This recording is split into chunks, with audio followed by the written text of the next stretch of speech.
Hi ಎಲ್ಲೋ ಎಲ್ಲರಿಗೂ ನಮಸ್ಕಾರ. Rashmi cooking ಚಾನಲ್ಗೆ ಸ್ವಾಗತ. ಇವತ್ತಿನ ವಿಡಿಯೋದಲ್ಲಿ ಸುಲಭ ವಿಧಾನದಲ್ಲಿ ಸಾಫ್ಟಾದ ಅಕ್ಕಿ ರೊಟ್ಟಿ ಯಾವ ರೀತಿ ಮಾಡೋದು ಅಂತ ತೋರಿಸ್ತಿದ್ದೀನಿ. ತುಂಬ ಸಾಫ್ಟಾಗಿ ಚಪಾತಿ ರೀತಿ ಇರುವಂತಹ ಅಕ್ಕಿ ರೊಟ್ಟಿ ತುಂಬ ಈಸಿ ಪ್ರೋಸೆಸ್ಸಲ್ಲಿ ಯಾವ ರೀತಿ ಮಾಡೋದು ಅಂತ ತೋರಿಸ್ತಿದ್ದೀನಿ.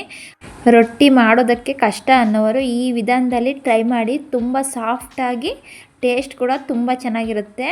ನಾನು ಇದಕ್ಕೆ ಕಾಂಬಿನೇಷನ್ ಆಗಿ ಸುಟ್ಟ ಬದನೆಕಾಯಿ ಚಟ್ನಿನ ನಾನು ಹಳ್ಳಿ ಸ್ಟೈಲಲ್ಲಿ ಯಾವ ರೀತಿ ಮಾಡೋದು ಅಂತ ತೋರಿಸ್ತಿದ್ದೀನಿ. ಬನ್ನಿ ಯಾವ ರೀತಿ ಮಾಡೋದು ಅಂತ ನೋಡೋಣ. ನಾನಿಲ್ಲಿ ಮೈದಾ ಹಿಟ್ಟನ್ನ ನಾನು 2 ಕಪ್ನಷ್ಟು ತೊಗೊಂಡಿದ್ದೀನಿ. ನೋಡಿ, ನಾನು ಈ ಕಪ್ಪಲ್ಲಿ 2 ಕಪ್ಪಷ್ಟು ನಾನು ಮೈದಾ ಹಿಟ್ಟು ತೊಗೊಂಡಿದ್ದೀನಿ.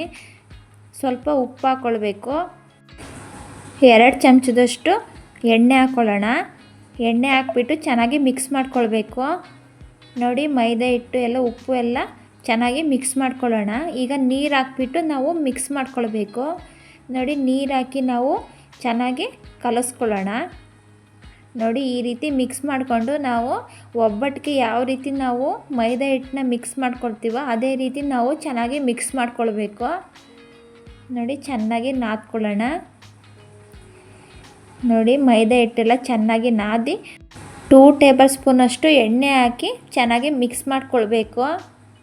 ನೋಡಿ, ಕೈಗೆಲ್ಲ ಅಂಟ್ತಿದೆಯಲ್ಲ, ಈಗ ಎಣ್ಣೆ ಹಾಕಿ ಒಂದು ಸತಿ ಚೆನ್ನಾಗಿ ಮಿಕ್ಸ್ ಮಾಡಿಕೊಂಡು ಇಟ್ಕೊಳ್ಳೋಣ. ನೋಡಿ, ನಾವು ಈ ರೀತಿ ಮಿಕ್ಸ್ ಮಾಡಿಕೊಂಡು 1 ಗಂಟೆ ನೆನೆಸೋದಕ್ಕೆ ಬಿಡಬೇಕು. ನೋಡಿ, ಎಣ್ಣೆ ಹಾಕಾದ್ಮೇಲೆ ಒಂದು ಸತಿ ಚೆನ್ನಾಗಿ ನಾದ್ಕೊಳ್ಬೇಕು. ನೋಡಿ, ನಾದಾದಮೇಲೆ ನೋಡಿ, ಈಗ 1 ಟೇಬಲ್ ಸ್ಪೂನಷ್ಟು ಎಣ್ಣೆ ಹಾಕಿ ಹಾಗೆ ಮಿಕ್ಸ್ ಮಾಡಿಕೊಂಡು ಒಂದು ಬೌಲ್ಗೆ ಹಾಕಿ ಇಟ್ಕೊಳ್ತಿದ್ದೀನಿ. 1 ಗಂಟೆ ನೆನೆಸಿದ್ರೆ ಸಾಕು. ನೋಡಿ, ಪ್ಲೇಟ್ ಮುಚ್ಚಿ ಈಗ ಒಂದು ಸೈಡಿಗೆ ಎತ್ತಿಟ್ಕೊಳ್ಳೋಣ. ಈಗ ನಾನು ಅದೇ ಕಪ್ಪಲ್ಲಿ 2 ಕಪ್ನಷ್ಟು ಅಕ್ಕಿ ಹಿಟ್ಟು ತೊಗೊಳ್ತಿದ್ದೀನಿ. ನಾವು ಮೈದಾ ಯಾವ್ದ್ರಲ್ಲಿ ತೊಗೊಂಡಿದ್ದು ಅದೇ ಕಪ್ಪಲ್ಲಿ ನಾನು ಅಕ್ಕಿ ಹಿಟ್ಟು ಸಹ ತೊಗೊಳ್ತಿದ್ದೀನಿ. ಈಗ ಸ್ಟವ್ ಆನ್ ಮಾಡ್ಕೊಂಡ್ಬಿಟ್ಟು ಒಂದು ಬಾಣಲಿ ಇಟ್ಕೊಳ್ಳೋಣ. ಈಗ ನೀರು ಹಾಕ್ಕೊಳ್ಬೇಕು. ನಾವು 2 ಕಪ್ ಅಕ್ಕಿ ಹಿಟ್ಟಿಗೆ ಈಗ 3.5 ಕಪ್ಪಷ್ಟು ನಾನು ನೀರು ಹಾಕ್ಕೊಳ್ತಿದ್ದೀನಿ. ನೋಡಿ, ಸ್ವಲ್ಪ ಉಪ್ಪು ಹಾಕ್ಕೊಳ್ಳೋಣ. ಉಪ್ಪು ಹಾಕ್ಬಿಟ್ಟು ನೀರು ಕುದಿಯೋಕ್ಕೆ ಬಿಡಬೇಕು. ನೋಡಿ, ನೀರೆಲ್ಲ ಚೆನ್ನಾಗಿ ಬಿಸಿಯಾಗಿದೆ. ನೋಡಿ, ಈಗ ನಾವು ಅಕ್ಕಿ ಹಿಟ್ಟು ಹಾಕ್ಕೊಳ್ಬೇಕು. ನಾವು ಸ್ಟವ್ನ ಕಮ್ಮಿ ಫ್ಲೇಮಲ್ಲಿ ಇಟ್ಕೊಂಡು ನಾವು ಅಕ್ಕಿ ಹಿಟ್ಟು ಹಾಕ್ಕೊಳ್ಬೇಕು. ನಾವು ಅಕ್ಕಿ ಹಿಟ್ಟು ಹಾಕ್ಕೊಳ್ತಾ ಚೆನ್ನಾಗಿ ಮಿಕ್ಸ್ ಮಾಡ್ಕೊಳ್ಬೇಕು. ಗಂಟಾಗದಿರೋ ರೀತಿ ನಾವು ಚೆನ್ನಾಗಿ ಮಿಕ್ಸ್ ಮಾಡ್ಕೊಳ್ಬೇಕು. ನೋಡಿ, ನಾನೆಲ್ಲ ನೀಟಾಗಿ ಮಿಕ್ಸ್ ಮಾಡ್ಕೊಳ್ತಿದ್ದೀನಿ. ಸ್ಟವ್ನ ನಾವು ಲೋ ಮೀಡಿಯಮಲ್ಲಿ ಇಟ್ಕೊಂಡು ಚೆನ್ನಾಗಿ ಅಕ್ಕಿ ಹಿಟ್ಟನ್ನ ಮಿಕ್ಸ್ ಮಾಡ್ಕೊಳ್ಬೇಕು. ನೋಡಿ, ಎಲ್ಲ ಚೆನ್ನಾಗಿ ಮಿಕ್ಸ್ ಮಾಡ್ಕೊಳ್ಳೋಣ. ಯಾರೆಲ್ಲ ನನ್ನ ಚಾನಲ್ನ ನೋಡ್ತಿದ್ದೀರಾ ದಯವಿಟ್ಟು ಲೈಕ್ ಮಾಡಿ. ನೋಡಿ, ನಾನೀಗ ನೀಟಾಗಿ ಎಲ್ಲ ಮಿಕ್ಸ್ ಮಾಡ್ಕೊಂಡಿದ್ದೀನಿ. ಸ್ಟವ್ ಆಫ್ ಮಾಡಿಬಿಟ್ಟು ಒಂದು 5 ನಿಮಿಷ ಪ್ಲೇಟ್ ಮುಚ್ಚಿ ಬಿಡಬೇಕು. ನೋಡಿ, ಈಗ 5 ನಿಮಿಷ ಆಗಿದೆ. ನೋಡಿ, ಈಗ ಪ್ಲೇಟ್ ತೆಗಿಯೋಣ. ಈಗ ಹಿಟ್ಟನ್ನೆಲ್ಲ ಚೆನ್ನಾಗಿ ನಾದ್ಕೊಳ್ಬೇಕು. ನೋಡಿ, ಹಿಟ್ಟು ಬಿಸಿ ಇರೋದ್ರಿಂದ ನಾವು ಒಂದು ಪ್ಲೇಟಲ್ಲಿ ಈ ರೀತಿ ಒಂದು ಬಟ್ಲು ಸಹಾಯದಿಂದ ನಾನು ನಾದ್ಕೋತಿದ್ದೀನಿ. ಹಿಟ್ಟು ಬೇಗನೆ ತಣ್ಣಗಾಗ್ಬಿಡುತ್ತೆ. ನೋಡಿ, ಈಗ ನಾವು ಕೈಯಲ್ಲಿ ಚೆನ್ನಾಗಿ ಮಿಕ್ಸ್ ಮಾಡ್ಕೊಳ್ಬೇಕು. ಹಿಟ್ಟು ತುಂಬ ಸಾಫ್ಟಾಗಿ ಇರುತ್ತೆ. ನೋಡಿ, ನಾವು ಈ ರೀತಿ ಚೆನ್ನಾಗಿ ನಾದ್ಕೊಳ್ಬೇಕು. ಹಿಟ್ಟನ್ನು ಚೆನ್ನಾಗಿ ಮಿಕ್ಸ್ ಮಾಡಿಕೊಂಡು ತುಂಬ ಸಾಫ್ಟಾಗಿದೆ. ನೋಡಿ, ನಾವು ಎಲ್ಲ ನೀಟಾಗಿ ಈ ರೀತಿ ನಾದ್ಕೊಂಡು ಇಟ್ಕೊಂಡಿದ್ದೀನಿ. ನೋಡಿ, ಯಾವ ರೀತಿ ಸಾಫ್ಟಾಗಿ ಬಂದಿದೆ ಅಂದರೆ ಹಿಟ್ಟು ತುಂಬ ಸಾಫ್ಟಾಗಿರುತ್ತೆ. ನೋಡಿ, ಈಗ ನಾವು ಹಿಟ್ಟೆಲ್ಲ ಮಿತ್ಕೊಂಡ್ಬಿಟ್ಟು ಈಗ ಒಂದು ಪ್ಲೇಟ್ ಮುಚ್ಚಿ ಸೈಡಿಗೆ ಎತ್ತಿಟ್ಕೊಳ್ಳೋಣ. ಈಗ ನಾವು ಒಂದು ರೊಟ್ಟಿ ಮಣೆ ತೊಗೊಳ್ಳೋಣ. ನೋಡಿ, ಈಗ ರೊಟ್ಟಿಗಳನ್ನು ಹರ್ಕೊಳೋದಕ್ಕೋಸ್ಕರ ನಾನು ರೊಟ್ಟಿ ಮಣೆ ತೊಗೊಂಡಿದ್ದೀನಿ. ಈಗ ನೋಡಿ, ನಾವು ಮೈದಾ ಹಿಟ್ಟು ಒಂದು ಸತಿ ಈ ರೀತಿ ಚೆನ್ನಾಗಿ ಮಿಕ್ಸ್ ಮಾಡ್ಕೊಳ್ಳೋಣ. ನೋಡಿ, ಮೈದಾ ಹಿಟ್ಟು ಕೂಡ 1 ಗಂಟೆಗಳ ಕಾಲ ನಾನು ನೆನೆಸೋದ್ರಿಂದ ಮೈದಾ ಹಿಟ್ಟು ಕೂಡ ತುಂಬ ಸಾಫ್ಟಾಗಿ ಬಂದಿದೆ. ಈಗ ನಾವು ಅಕ್ಕಿ ಹಿಟ್ಟನ್ನು ಚೆನ್ನಾಗಿ ಒಂದು ಸತಿ ಮಿತ್ಕೊಂಡ್ಬಿಟ್ಟು ನಾವು ಯಾವ ಸೈಜ್ ಬೇಕು ಚಿಕ್ಕ ಚಿಕ್ಕ ಉಂಡೆಗಳನ್ನಾಗಿ ನಾವು ಮಾಡ್ಕೊಳ್ಳೋಣ. ಅಷ್ಟು ನೋಡಿಬಿಟ್ಟು ಉಂಡೆಗಳನ್ನಾಗಿ ಮಾಡಿಟ್ಕೊಳ್ಬೇಕು. ನೋಡಿ, ನಾನು ಚಿಕ್ಕ ಚಿಕ್ಕ ಸೈಜಲ್ಲಿ ಮಾಡಿಟ್ಕೊಳ್ತಿದ್ದೀನಿ. ನಿಮಗೆ ದೊಡ್ಡ ಸೈಜ್ ಬೇಕಾದ್ರೆ ಮಾಡಿಟ್ಕೊಳ್ಬೋದು. ಈಗ ನಾವು ಅದನ್ನು ಪ್ಲೇಟ್ ಮುಚ್ಚಿ ಇಟ್ಕೊಳ್ಳೋಣ. ಈಗ ನಾವು ಮೈದಾ ಹಿಟ್ಟನ್ನ ತಗೊಳ್ಬೇಕು. ಮೈದಾ ಹಿಟ್ಟು ನಾವು ಸ್ವಲ್ಪ ತಗೊಳ್ಬೇಕು. ಅಕ್ಕಿ ಹಿಟ್ಟು ಜಾಸ್ತಿ ಇರಬೇಕು. ಈಗ ಮೈದಾ ಹಿಟ್ಟನ್ನ ನಾವು ಯಾವ ಸೈಜ್ ಬೇಕೋ ಆ ಸೈಜ್ನ ನಾವು ಈ ರೀತಿ ಉಂಡೆಗಳನ್ನಾಗಿ ಮಾಡಿಟ್ಕೊಳ್ತಿದ್ದೀನಿ. ಈಗ ನಾವು ಒಂದು ಮಣೆಗೆ ಮೈದಾ ಹಿಟ್ಟಾದರೂ ಆಯಿತು, ಅಕ್ಕಿ ಹಿಟ್ಟಾದರೂ ಆಯಿತು, ಸ್ವಲ್ಪ ಹಾಕ್ಕೊಬಿಟ್ಟು ನಾವು ಈ ರೀತಿ ಉದುರಿಸ್ಕೊಂಡು ಈಗ ಮೈದಾ ಹಿಟ್ಟನ್ನ ಹರ್ಕೊಳ್ಬೇಕು. ನೋಡಿ, ನಾನು ಮೈದಾ ಹಿಟ್ಟು ಹರ್ಕೊಳ್ತಿದ್ದೀನಿ. ಈಗ ನಾವು ಅಕ್ಕಿ ಹಿಟ್ಟನ್ನ ಹಾಕ್ಕೊಳ್ಬೇಕು. ನೋಡಿ, ಈ ರೀತಿ ಮಧ್ಯಕ್ಕೆ ಹಾಕಿ ಅದನ್ನು ಫೋಲ್ಡ್ ಮಾಡ್ಕೊಳ್ಳೋಣ. ನಾವು ಒಬ್ಬಟ್ಟು ಯಾವ ರೀತಿ ಫೋಲ್ಡ್ ಮಾಡ್ಕೊತೀವಿ ಅದೇ ರೀತಿ ಫೋಲ್ಡ್ ಮಾಡ್ಕೊಂಡ್ರೆ ಆಯಿತು. ನೋಡಿ, ಚೆನ್ನಾಗಿ ಅದನ್ನು ಫೋಲ್ಡ್ ಮಾಡಿಕೊಂಡು ಈಗ ಅದನ್ನು ಅರ್ತ್ಕೊಳ್ಬೇಕು. ನೋಡಿ, ನಾನಿಲ್ಲಿ ಸ್ವಲ್ಪ ಮೈದಾ ಹಿಟ್ಟು ಹಾಕ್ಕೊಂಡ್ಬಿಟ್ಟು ಉದುರಿಸ್ಕೊಂಡು ನಾನು ಹರ್ಕೊಳ್ತಿದ್ದೀನಿ.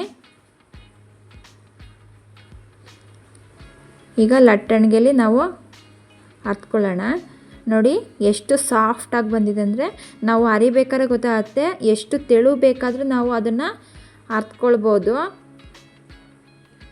ಎಷ್ಟು ಅಗಲ ಬೇಕಾದ್ರೆ ನಾವು ಅದನ್ನು ತೆಳುವಾಗಿ ಹರ್ಕೊಳ್ಬೋದು. ಸ್ವಲ್ಪನೂ ಅದು ಕಟ್ಟಾಗದೇ ರೀತಿ ತುಂಬ ಸಾಫ್ಟಾಗಿ ಬರುತ್ತೆ. ನೋಡಿ, ನಾನೀಗ ತವ ಇಟ್ಕೊಂಡಿದ್ದೀನಿ. ಈಗ ತವ ಬಿಸಿ ಆದಮೇಲೆ ನಾವು ಹಾಕ್ಕೊಳ್ಳೋಣ ರೊಟ್ಟಿನ. ಈಗ ನೋಡಿ, ಒಂದು ಕಡೆ ಸೈಡು ಯಾವ ರೀತಿ ಉಬ್ಬಿ ಬಂದಿದೆ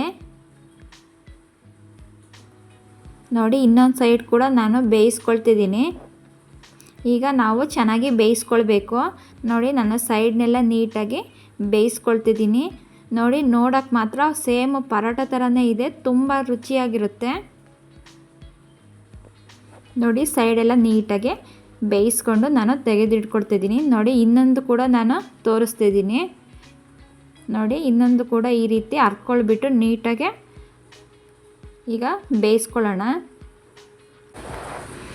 ಈಗ ನೋಡಿ, ಎರಡು ಕಡೆ ಚೆನ್ನಾಗಿ ಬೇಯಿಸ್ಕೊಳ್ಳೋಣ. ರೊಟ್ಟಿ ಮಾತ್ರ ತುಂಬ ಸಾಫ್ಟಾಗಿ ಬಂದಿದೆ. ನೋಡಿ, ಚೆನ್ನಾಗಿ ಎರಡು ಕಡೆ ನಾವು ಬೇಯಿಸ್ಕೊಳ್ಬೇಕು.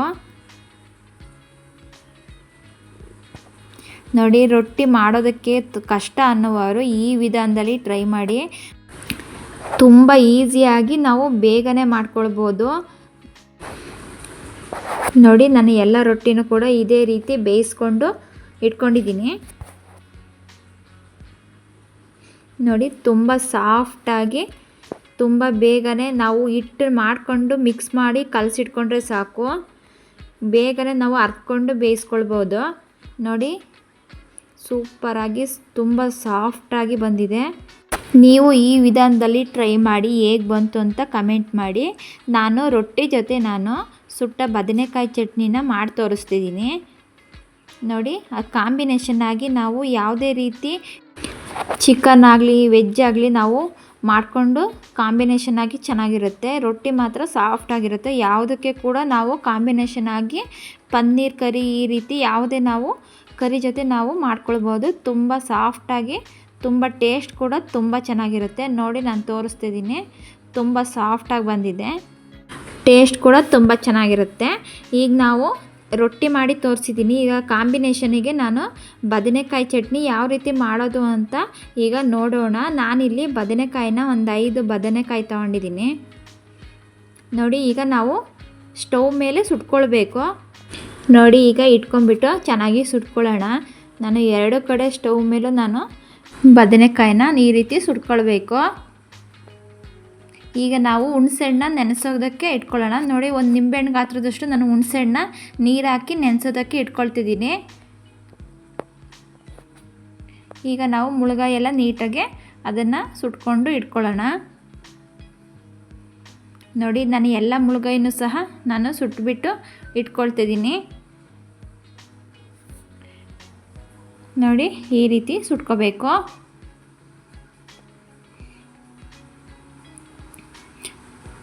ಈಗ ಎಲ್ಲ ಬದನೆಕಾಯಿ ಕೂಡ ನಾನು ಸುಟ್ಬಿಟ್ಟು ಇಟ್ಕೊಂಡಿದ್ದೀನಿ. ಈಗ ಅದನ್ನು ತಣ್ಣಗಾಕಿ ಇಟ್ಕೊಳ್ಬೇಕು. ನೋಡಿ, ಒಂದು 5 ನಿಮಿಷ ಆದಮೇಲೆ ಅದು ಸಿಪ್ಪೆನೆಲ್ಲ ನಾವು ತೆಗೆದುಬಿಡೋಣ. ನೋಡಿ, ಅದು ಮೇಲ್ಗಡೆ ಸಿಪ್ಪೆನೆಲ್ಲ ನೀಟಾಗಿ ತೆಗಿಬೇಕು. ನೋಡಿ, ತೆಗೆದುಬಿಟ್ಟು ನಾವು ಈ ರೀತಿ ಮಧ್ಯದಲ್ಲಿ ಬದನೆಕಾಯಿ ಚೆನ್ನಾಗಿದೆಯೋ ಇಲ್ಲೋ ಅಂತ ಒಂದು ಸತಿ ನೋಡ್ಕೊಳ್ಳೋಣ. ನೋಡಿ, ಒಳಗಡೆ ಚೆನ್ನಾಗಿದೆ. ನಾವು ಒಂದೊಂದು ನೋಡ್ಕೊಂಬಿಟ್ಟು ಹಾಕ್ಕೊಳ್ಬೇಕು, ಇಲ್ಲ ಅಂದರೆ ಒಳಗಡೆ ಹುಳು ಇರುತ್ತೆ.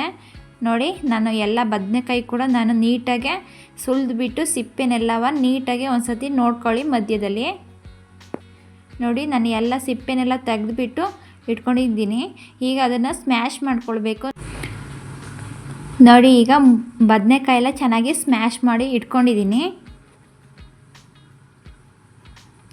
ಈಗ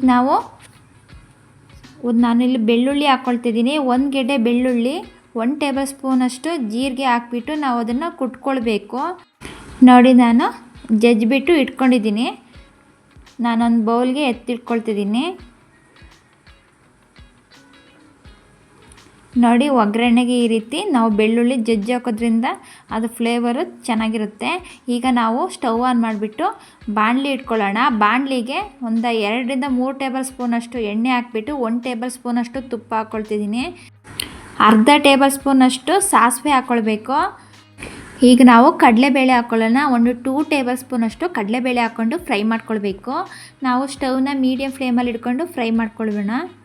ನೋಡಿ ಎಲ್ಲ ಚೆನ್ನಾಗಿ ಕಡಲೆಬೇಳೆ ಎಲ್ಲ ಚೆನ್ನಾಗಿ ಫ್ರೈ ಮಾಡ್ಕೊಳ್ಬೇಕು. ಈಗ ನಾವು ಜಜ್ಕೊಂಡಿರುವ ಬೆಳ್ಳುಳ್ಳಿ ಜೀರಿಗೆನ ಈಗ ಹಾಕ್ಕೊಂಡು ಚೆನ್ನಾಗಿ ಫ್ರೈ ಮಾಡ್ಕೊಳ್ಳೋಣ. ನೋಡಿ ಫ್ರೈ ಆದಮೇಲೆ ಈಗ ನಾನು ಕರಿಬೇವಿನ ಸೊಪ್ಪು ಹಾಕ್ಕೊಳ್ತಿದ್ದೀನಿ.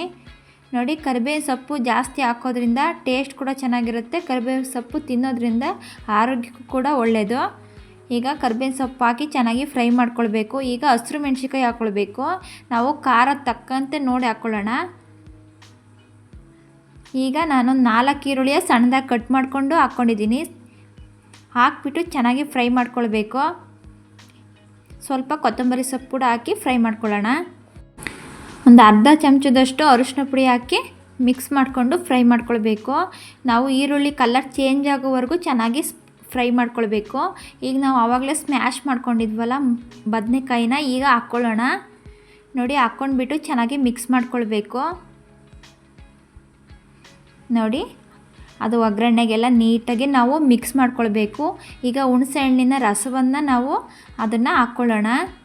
ನೋಡಿ ಹುಳಿ ನೋಡಿಬಿಟ್ಟು ಹಾಕ್ಕೊಳ್ಳಿ, ಎಷ್ಟು ಬೇಕಷ್ಟು. 1 ಗ್ಲಾಸ್ನಷ್ಟು ಈಗ ನೀರು ಹಾಕ್ಕೊಳ್ಬೇಕು. ಅದು ಚಟ್ನಿ ನೀಟಾಗಿ ಅದು ಕುದಿಬೇಕಲ್ಲ, ಅದಕ್ಕೋಸ್ಕರ 1 ಲೋಟದಷ್ಟು ನೀರು ಹಾಕ್ಕೊಳ್ಬೇಕು.